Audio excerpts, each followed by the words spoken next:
Kia ora, Tony Wood here, the minister at the Johnsonville Uniting Church, with this week's devotional thought for you. At the moment, there is a cricket test going on over in Bangladesh between the New Zealand men's team and Bangladesh. And in the first innings, Bangladesh batted in that test, a New Zealander called Glenn Phillips was our top wicket taker. And in an interview after the game, Glenn Phillips said, "A few years ago, I was known as a batsman who was a part-time wicketkeeper. But he said, in order to achieve my goals, I realised that was never going to get me into the Test cricket team. So I gave up the wicket-keeping and took up spin bowling as something extra to have that would come along with my batting and hopefully get me in the team." And here he is playing his second Test match and in an innings being our top wicket taker. As I was reading the Bible this week in the book of Esther, and it was talking about fasting, you know, there are two sides to fasting, but one of them in particular, I thought Glenn Phillips's advice matched exactly with. In Esther chapter 4, it says, "Go and gather all the Jews of Susa and fast for me.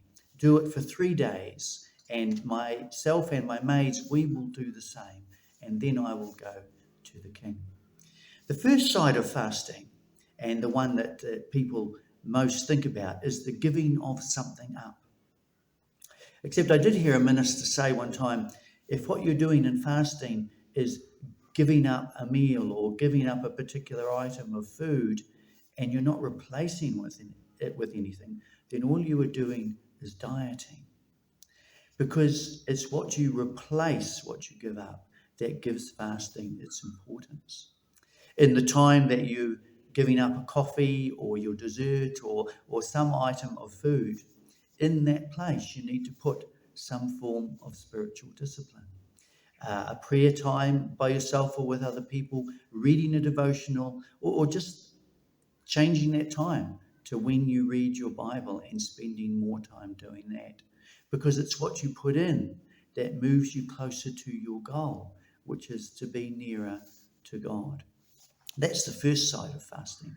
The second side of fasting is, of course, also highlighted in that passage from Esther, and that is that when you fast, you hopefully bring the Spirit of God into that situation.